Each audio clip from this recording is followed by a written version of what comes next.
And here we go. We have two more games left to talk about.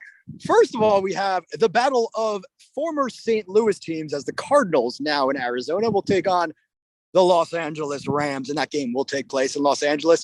And this will be the second all-time playoff game between this rivalry, which dates back to the 1940s in the NFL when the Rams started in Cleveland and the Cardinals were in Chicago. The first time they played, 1975, with the Los Angeles Rams beating the St. Louis Cardinals in the playoffs. So what are we going to see here? Kyler Murray, he's getting his first playoff game. Matthew Stafford, finally on a team that could actually win a playoff game. Which way is this one going? Coin flip. That's what I think. I don't think the spread should be 3.5. I think it should be a pick 'em. It should be 0-0. Reason being is we don't know who's going to win this game.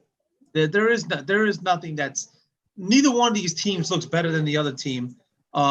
Stafford is I just think he's good, very inconsistent. I don't think he makes the push to be. He's not a Super Bowl quarterback. He might win a playoff game. He might win this game, but I mean, his ceiling is probably NFC Championship game. He's a Detroit. He's from Detroit. That's all I gotta say. Players don't come from Detroit and do well.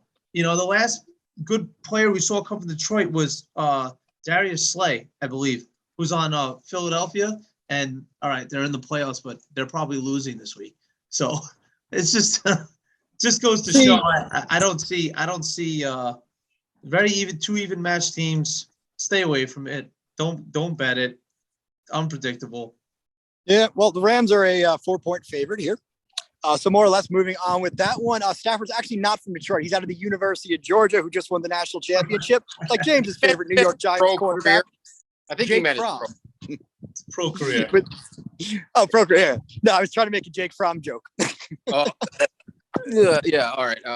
Didn't work out. Anyway, moving on. Talking more about that game, James. You see the Rams holding it because the Rams are my dark horse pick to go to the Super Bowl in the NFC. Interesting. That's interesting. I see this game as the one to stay away from betting wise. I think this is the most compelling game. Each team won in each other's stadium this year. So the advantage road team maybe. But I think this is the most interesting game from a we don't know what's going to happen standpoint. Again, I would stay away from putting any shekels or some De Niro on this. I would not do it. I'm gonna give the I'm gonna give the Cardinals a slight nod here as I think they're gonna win because they looked more impressive at times this year. And I kind of think the Rams are pretenders and they mortgage their future for this shot. And for whatever reason, it worked. I just think, though, Stafford, might be his time. Aaron Donald in that defense. Cooper Kupp catching those passes. The Rams, dark horse pick to play Buffalo in the Super Bowl. Eric Weddle makes the Rams worse. He better not be on the field. He better not be on the field for 60-plus snaps.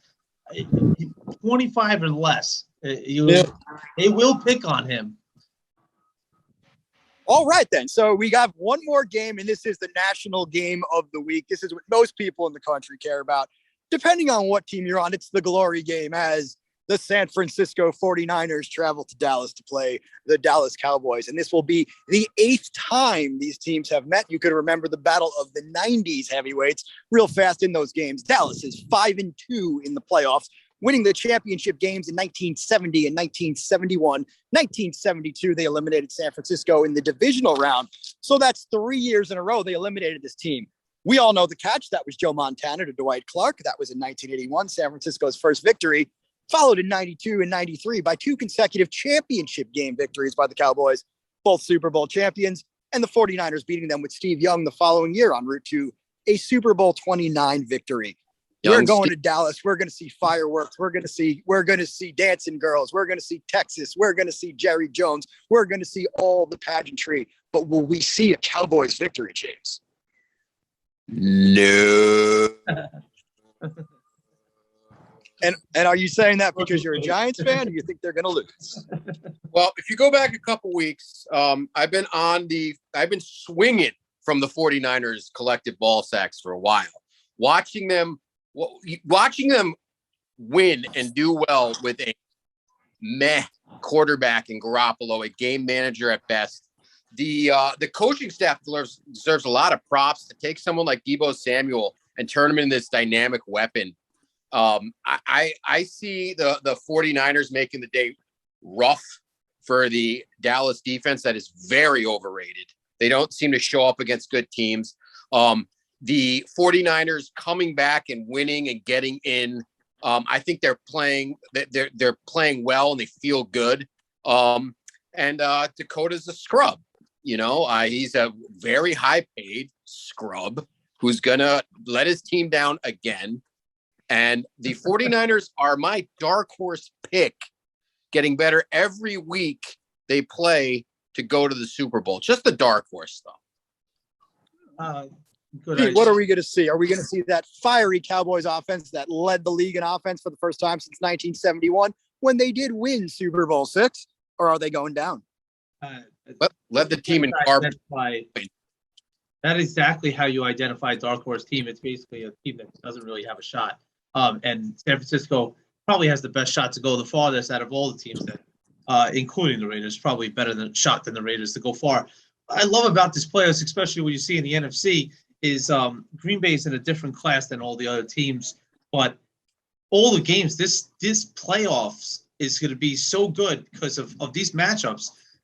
The San Francisco-Dallas matchup is very even in terms, and some people would say that Dallas doesn't match up well against San Francisco, and they're probably right.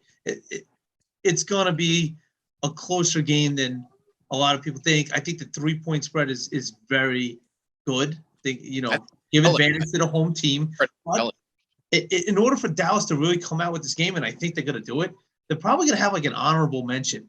Maybe like something in the beginning of the game to get this whole team riled up. Maybe they'll bring all the Dallas greats in to kind of just be like, oh, hey, all these greats, all these playoff players are all here watching you. You got to play playoff caliber now. Like Troy Aikman will be there and Emmitt Smith. They'll all be on the field saying, go Cowboys, go, whatever, before the game. I can totally see that happening. And if that does happen, maybe Dallas swings it and pulls it out. The second thing on the road. Yeah, I don't know. I have this feeling.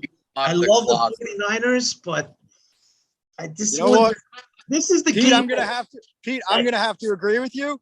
Yeah. I've seen a high-powered Dallas offense.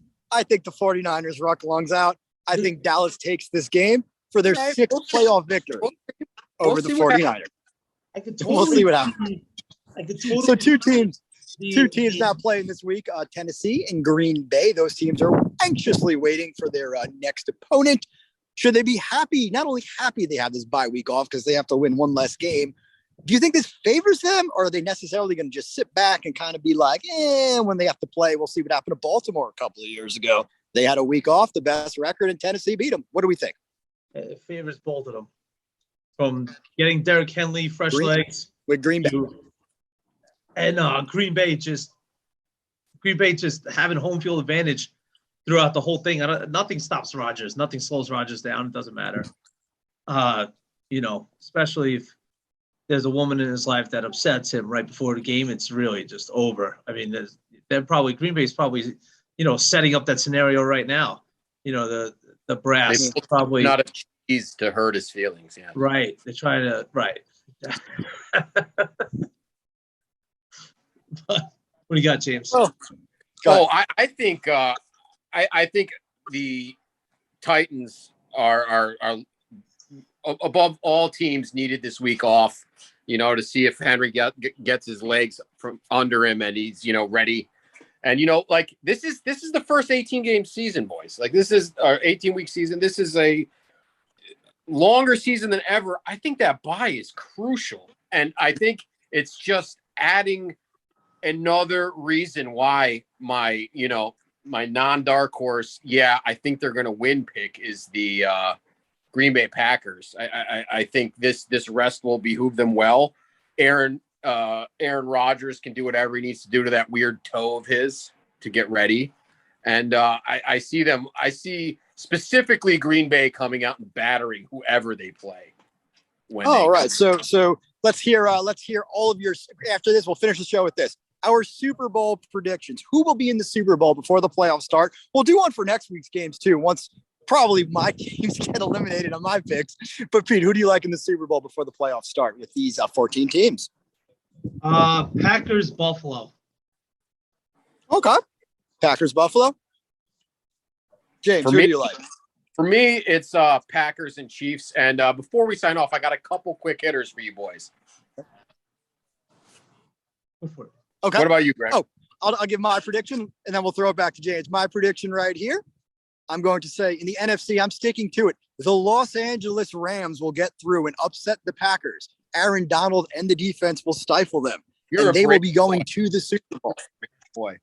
That's my pick. My pick in the AFC, the Kansas City Chiefs. Fourth AFC championship, third in a row for the Super Bowl. And I will say this.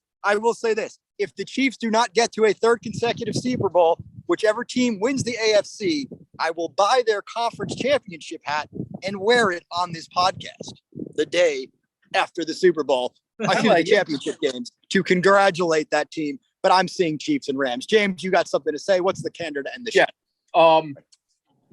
We did our Super Bowl picks, but how about a nightmare scenario? Maybe in the bathroom kind of Super Bowl for you guys. I know mine. My nightmare. Right. Pete, you want to go first? James, it's the same as James. Just let him talk. Go ahead. My nightmare scenario is the Cowboys versus Ben Roethlisberger and the Steelers in the Super Bowl. I don't know if I could watch. I would just kind of root for like a natural disaster, a plane to crash into the field. I don't know. I just couldn't watch. I don't think it'd be too much for me. Yeah, I agree. I don't think I would watch the game. There's been Super Bowls. I missed entirely the Philly New England Super Bowl, and I should have watched it because Philly won the game. But I was so mad at both of those teams going. I couldn't watch that. You know what would be for me? This would be the ultimate for me. It would be Pittsburgh is one of them, yes, because I don't want Roethlisberger to win on his way out. But against Tampa Bay, because we would hear the biggest ass-kissing fest between Brady and Roethlisberger on the way out in that game, and I do not want to see that. Anyway, it would be another Tom Brady Super Bowl with Ben Roethlisberger. Oh my God! That would be hard to stomach. That would be hard. Well, everyone, guys, thank you so much. This is started off. I got one little thing I want to do because we won't get to do it again this year. The Super Wild Card Weekend, the Super WCW, right? We have a Monday game for the first time ever. I'm conflicted about this. How would you feel about it if you were the team and players? And how do you feel about it as a fan? I think any team would take it, seeing as you get that extra day this week. And, if you continue on, you won. So you're like, okay to take one less day of prep. But as a fan, I don't really like it. It feels like Monday Night Football is done at this point, and to have to dial in for one that's must-see TV feels weird to me. What about you boys? They couldn't give the winner I agree. The Saturday matchup in the following game. No way. They couldn't give them a 5-day rest into the next game. So we already know that the winner of that game is probably playing on Sunday. But, so 6-day rest. Right? For those guys, I think while everybody else is getting 7, 4-day rest versus 5. Monday through Saturday. Correct. I just think that that was my point. That's about it. All right. Well, how do you anyone else want to add anything? Well, they got to put it somewhere. Where are they going to you can't yeah. You got 3 you got 3 on Saturday. I guess you could have done 3 on 3 on Sunday, you could have done 3 on Saturday. Maybe. I kind of like that. If I'm being honest, I like that too. The smorgasbord. What about you, Greg? How do you feel about it? It's a ratings grab is what it is. I'll be watching it. I like the fact that we're going to have 3 days of football, but I think it's stupid, and I would do 3 on Saturday. That's what I would do. Yeah. Yeah. Well, it sounds like we're pretty much in lockstep about that. Yeah. Well, we are running out of time here. Does anyone else want to add anything? All right, this has been Carted Off with James, Greg, and Pete here from Red Friday, colloquially known by the locals here in Kansas City, Missouri. And the Chiefs will be ready. 10-degree weather. I can feel that temperature dropping right now as I stand in front of the World War I Museum. We'll see you next week. Excuse me, we'll see you before next week because we'll come back and we'll be analyzing these games sometime probably next week. Guys, thank you so much, and you have a great day.